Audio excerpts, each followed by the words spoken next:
Baik, pertama-tama izinkan saya untuk menjelaskan pengertian sistem pernapasan.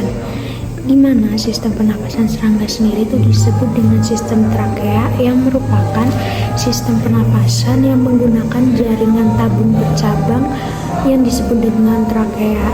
Nah, trakea sendiri ini berguna untuk mengalirkan oksigen langsung ke sel-sel tubuh tanpa melibatkan darah maupun organ lainnya seperti paru-paru.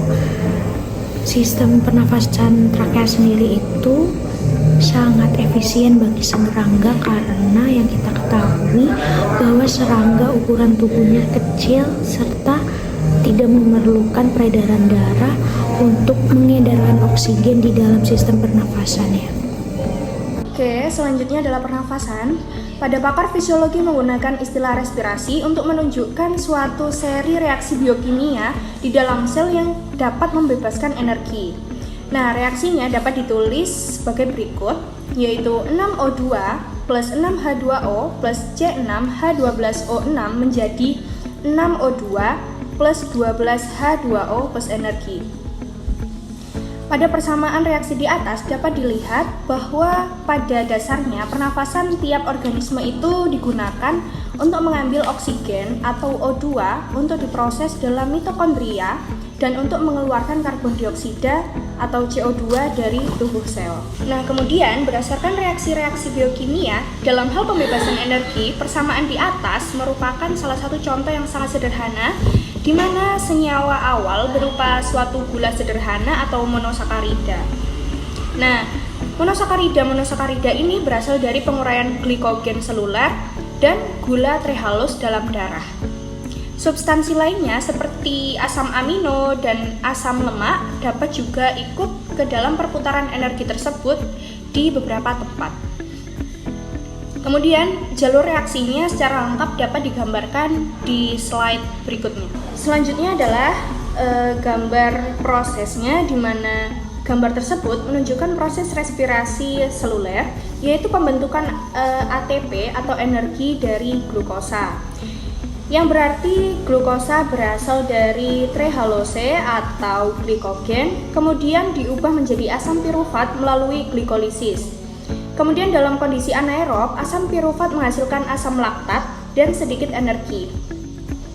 Lalu dalam kondisi aerob, asam pirufat diubah menjadi asetil-CoA yang masuk ke dalam siklus Krebs bersama oksaloasetat untuk menghasilkan energi. Kemudian asam lemak dan asam amino juga bisa masuk ke jalur ini. Nah, energi yang dihasilkan itu digunakan untuk membentuk ATP dari ADP dan fosfat anorganik. Selanjutnya ada pembebasan energi melalui jalur respirasi aerobik atau oksidatif. Dapat dibebaskan energi sebanyak 380.000 kalori atau kurang lebih 55% dari total energi molekul gula dan dihasilkan 38 molekul ATP.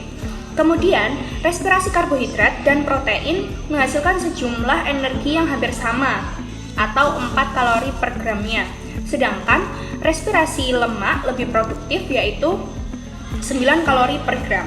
Kemudian melalui respirasi anaerobik hanya dihasilkan 2 molekul ATP. Oleh karena itu, untuk mendapatkan sejumlah energi yang sama dengan hasil respirasi aerobik, maka sejumlah glukosa harus dimetabolis sebanyak 20 kali. Selanjutnya merupakan penjelasan terkait organ sistem pernapasan pada serangga. Untuk organ yang pertama merupakan organ spirakal.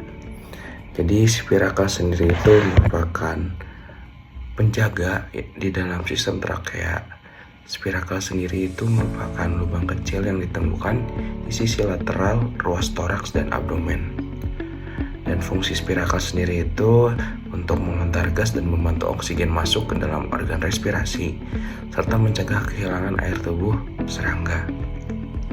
Dan untuk spirakal sendiri itu terbagi menjadi dua, ada yang tipe sederhana dan tipe atriat. Untuk tipe sederhana itu dia tidak ada tutupan dan filter, sedangkan untuk tipe atriat dia terdapat tutupan serta filter.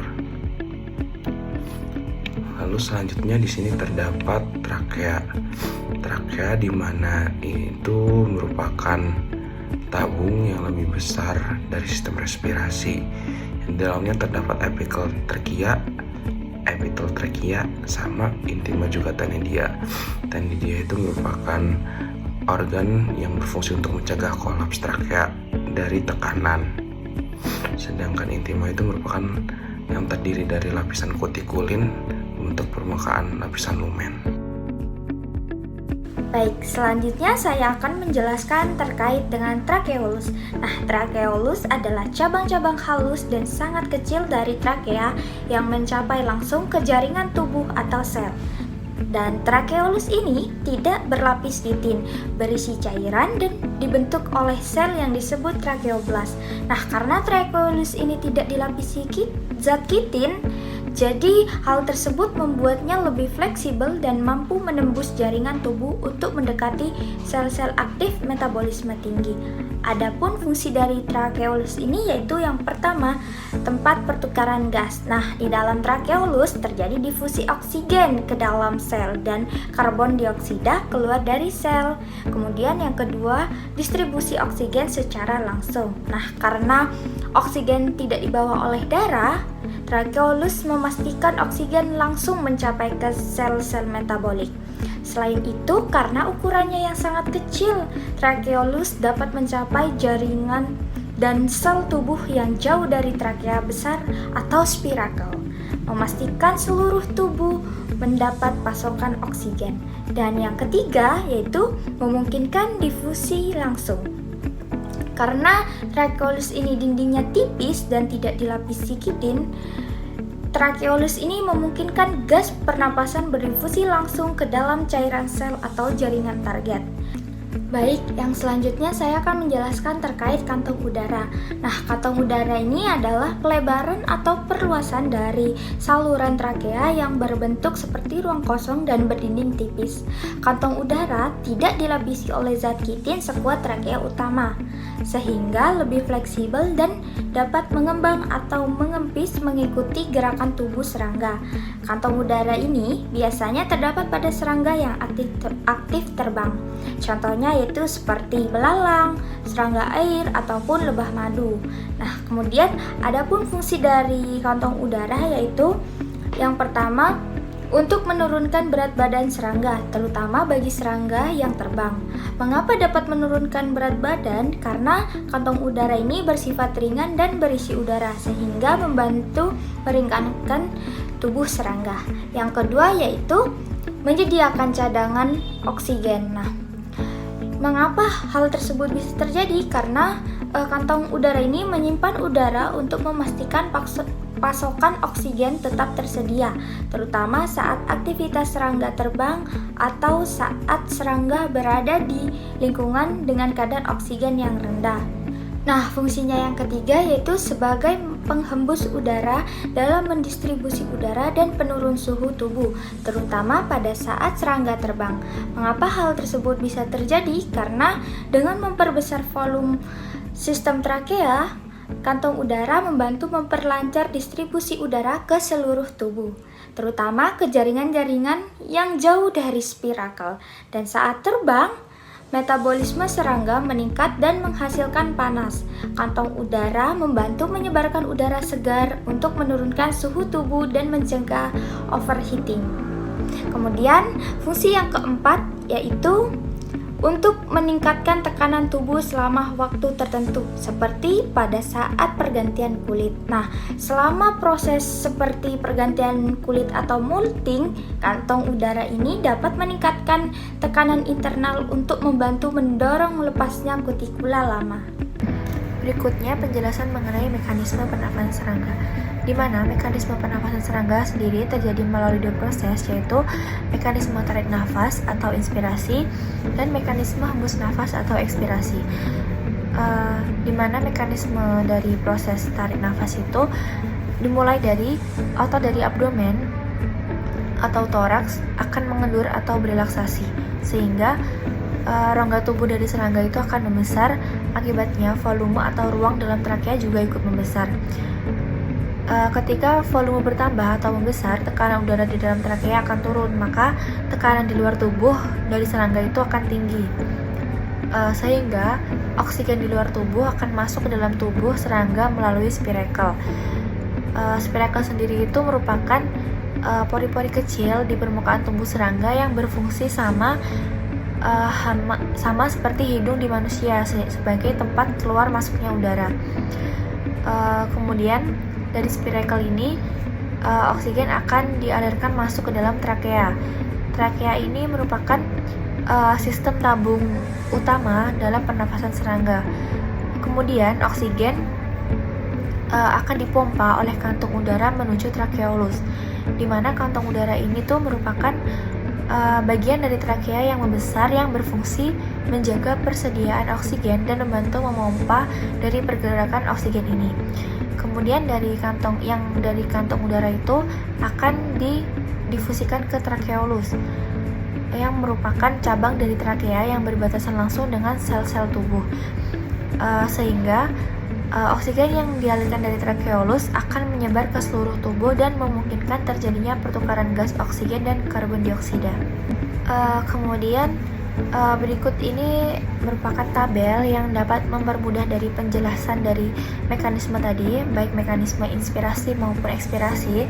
Jadi ketika mekanisme tarik nafas inspirasi, ototoraks atau abdomen itu akan mengalami mengendur atau relaksasi. Kemudian jika ekspirasi, dia akan mengerucut atau kontraksi. Kemudian tekanan udaranya dalam trakea itu ketika inspirasi dia akan turun, ketika ekspirasi dia akan naik.